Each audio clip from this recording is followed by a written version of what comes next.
उस समय आया जब सरस्वती मैया ने सुना कि राम जी राजा ना बने तो सरस्वती माँ को बड़ा क्रोध आया। माता सरस्वती जी को बड़ा क्रोध आया और सरस्वती मैया जी ने कहा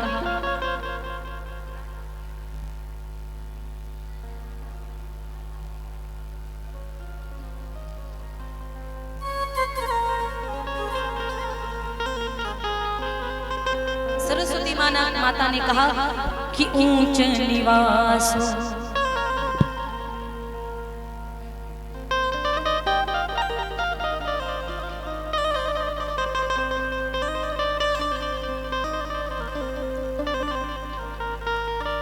ऊंच निवास नीच कर तूती देखी न सकहीं पराई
और देखी न सकहीं पराई विभूति।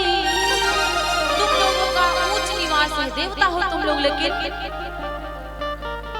नीच करो तुम। राम जी के बारे में सोच रहे हो कि राम जी देवता राजा ना बने, क्या कारण है बताओ। तो सारे देवताओं ने कहा राम जी खुद राजा नहीं बनना चाहते। माता सरस्वती मैया जी को जब पूरी बात समझ आई, राम जी सोचते हमारा जन्म भरत जी का, भरत शत्रुघ्न लक्ष्मण हम चारों भाई थोड़ा बहुत आगे करके एक दिन में जन्म लिए, तो सबको पूरा बराबर का अधिकार मिलना चाहिए महाराज। ना कि ये थोड़ी ना है कि केवल अधिकार राम को ही मिले, बाकी भरत जी ऐसे रह जाए। भरत जी खुद, राम जी खुद नहीं चाहते कि मैं राजा बनूं, राम जी चाहते हैं कि भरत जी राजा बने। अब देखिए राम जी की इच्छा पूरी होने वाली है। राम जी सरस्वती माता अयोध्या को जाकर पहुंचे। अयोध्या में जाकर के माता सरस्वती घूमने लगी।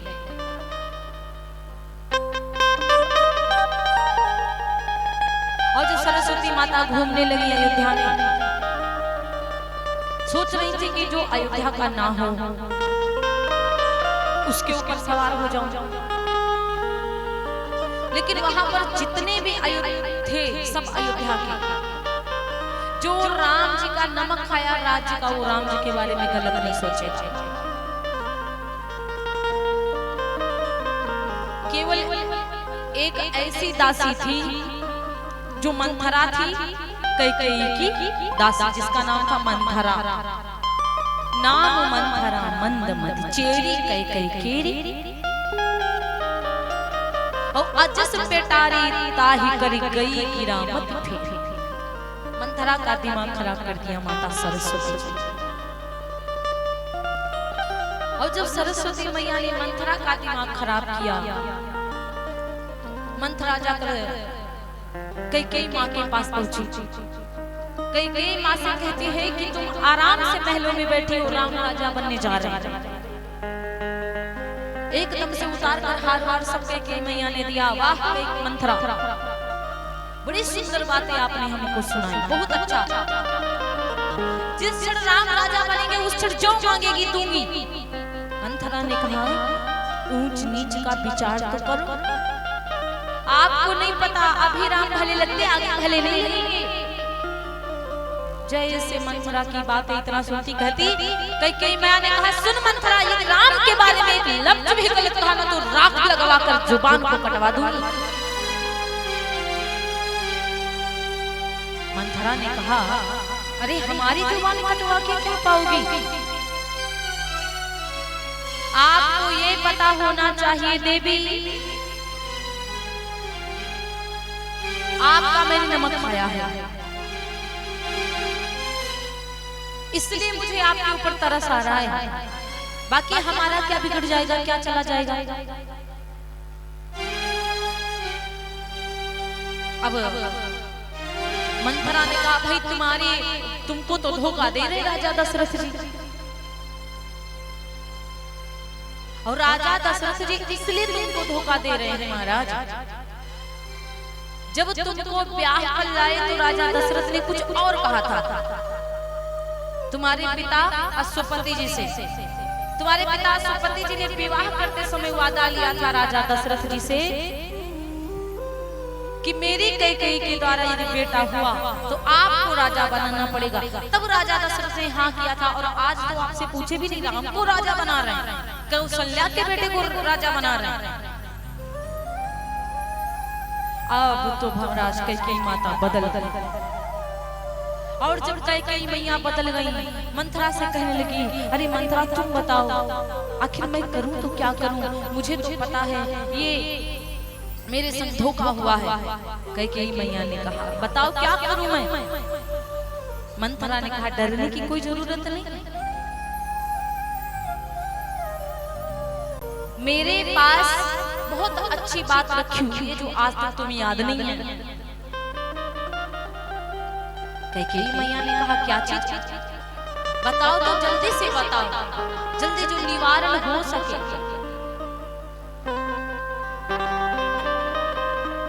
कैकेयी मैया से मंथरा ने कहा सुनो कि दुई वरदान भूपसन थाती, अरे भूपसन थाती माहुआ जो जुड़ा बाहु छाती। दुई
पास हाथी रखी हुई है, राजा दशरथ से मांग लेना, लेकिन कब मांगना है?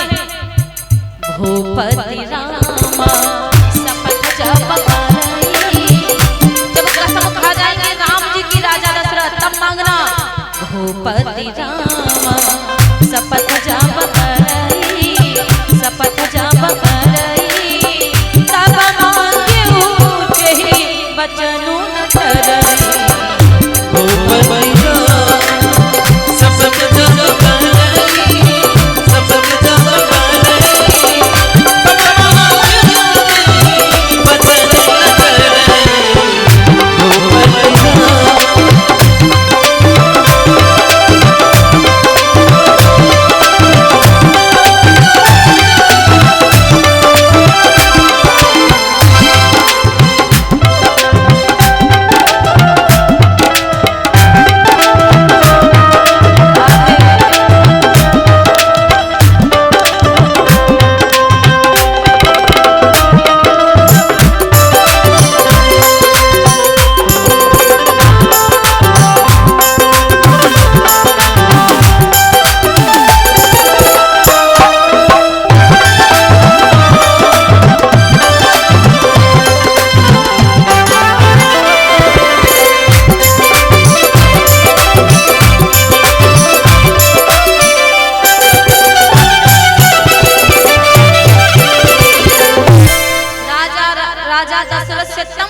दशरथ कसम खा जाए राम जी की, और जब राम की कसम खा जाएंगे तो पक्का है वरदान दे दे।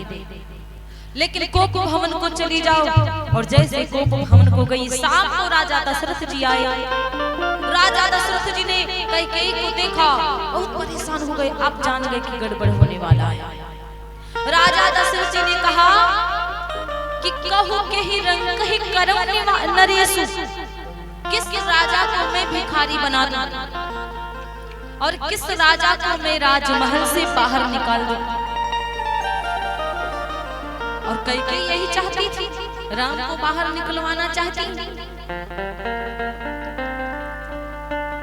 और जब महाराज कैकेयी यही चाह रही हैं, तो राजा दशरथ जी से कैकेयी मैया ने कहा, मुझे पता है बड़ी बड़ी भोली भोली बातें करने आए हो, कहीं कुछ सही नहीं है, सब झूठ बोलते हैं, कुछ देने वाले नहीं हो आप केवल झूठ बोल रहे हो।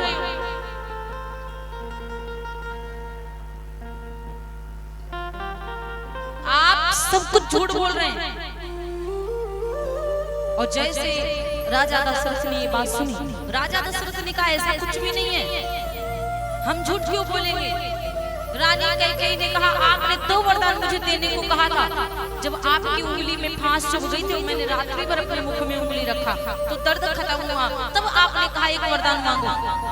जब देवासुर संग्राम में लड़ने गए, मैं साथ गई थी, रथ की धुरी निकलने वाली थी तो अपनी उंगली मैंने पहिया में डाली रथ की धुरी में, तब आप प्रसन्न होकर बोले वरदान मांगो। वो दो वरदान मेरे अभी तक के आप नहीं दे पाए। आप कहते हो कि क्या गलती किया। राजा दशरथ ने कहा, रे झूठ हमको मत लगाओ, झूठ हम ही दे, दोष नहीं दे आप, आपको झूठ दोष दे रहे हो। दो के चार मांग को ले हो, आप दो के चार वरदान मांग लो। तुमने तो कहा था हम बाद में मांगेंगे, तो बाद में कहा हमारी क्या गलती। ऐसा फुफकार उठी कैकेयी माता जब राजा दशरथ ने छुआ। राजा दशरथ जी ने कहा, कुछ भी हो जाए महाराज, हम तो इतना जानते हैं कि आप राम की कसम खाओगे तब हम आपसे वरदान मांगेंगे। राजा दशरथ ने कहा, ये बात कैसे करती हो कैकेयी, रघुकुल रीति सदा चली आई, प्राण जाए बरु बचन न जाए, नहीं सत्य समपात के पुंजा, गिरि समाहोहे की कोटि गुंजा। मेरे प्राण चले जाएंगे लेकिन वचनों को मैं हटाने वाला नहीं, वचनों के पीछे मैं जाने वाला नहीं, इसलिए जो मांगना है मांगो, राम जी की कसम मत खवा। लेकिन राम जी की कसम खवा ही लेती। और जब राम जी की कसम कैकेयी ने खवाया, और जब राम जी की कसम राजा दशरथ शपथ ले लिए, तब महाराज वो कहती हैं कैकेयी कि सुनहु प्राण प्रिय, तुरंत पकड़ा दिया करो कि भावत जी का, कि भावत जी का और देहु कर भरत जी का, भावत जी का,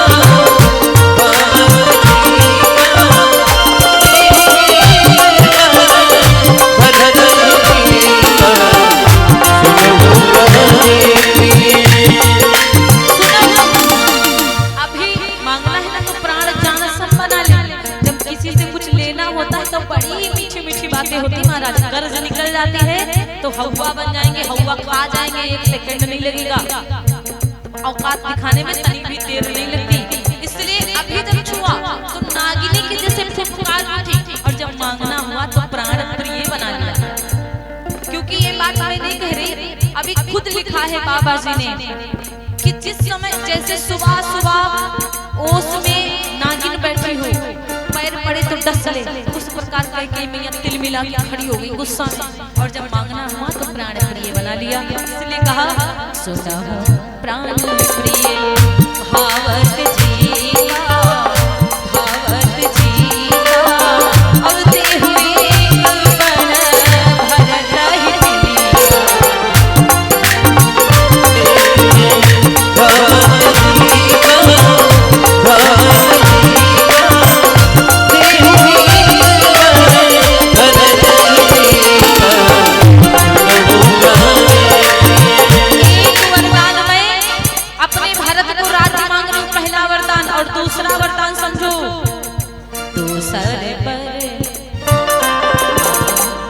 मांगू दूसर बज कर जोड़ी, बज कर जोड़ी पुरबहु नाथ मनोरथ,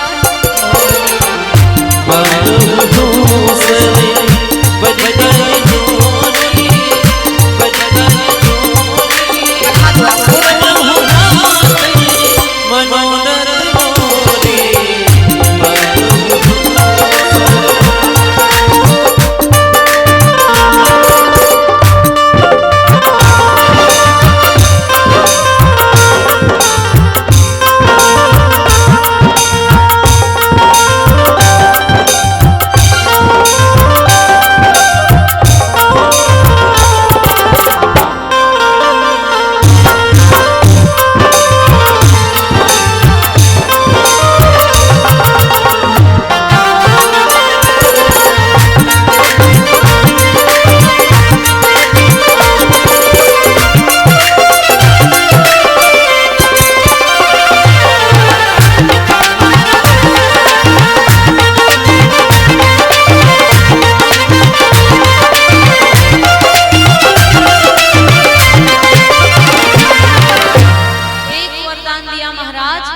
पहला वरदान मांग रहे हैं कि राज भरत जी को दीजिए, और दूसरा वरदान तापस विष विशेष उदासी 14 बरस राम वनवास।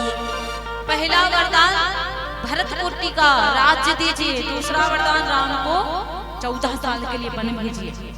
अब तो राजा दशरथ पछाड़ा खा खा गिर गए, और जैसे राजा दशरथ पछाड़ा खा कर गिरे, राजा दशरथ ने खूब समझाया कि देखो देवी आप गलत कर रही हो, राम ने क्या बिगाड़ा है आपका जो राम को वन भेज रही हो। कैकेयी मैया ने कहा मैं कुछ भी नहीं जानती, इतना जानती हूँ कि राम राजा नहीं बने, जंगल जाएंगे, वो भी तपस्वी बनकर जाएंगे। राजा दशरथ ने खूब समझाया, रात्रि भर बेहोश पड़े रहे। रानी से बोले आज से तू मेरी पत्नी नहीं है, और आज से तुझे मैं अपनी पत्नी के पद से हटाता हूँ। आज से मैं तुझे अपनी पत्नी नहीं मानूंगा, मरूंगा भी तो तू मेरे सामने मत आना। रानी कैकेयी मजबूर है, रानी कैकेयी की कोई गलती नहीं है। पहली बात तो मंथरा ने बहकाया, और फिर सरस्वती मां मंथरा पे सवार थी, और तीसरी बात दूसरी बात कहा जाता है राम खुद रानी कैकेयी से वरदान में मांगे थे कि माँ मुझे 14 वर्ष के लिए वनवास भेजना। इसीलिए जब राम जी आए सुबह सुमंत बुलाकर जब लाए तो राम जी ने कैकेयी माता को जननी कहा है। सुनो जननी सोई सुत बड़ भागी और जो भी तुम मातु बचन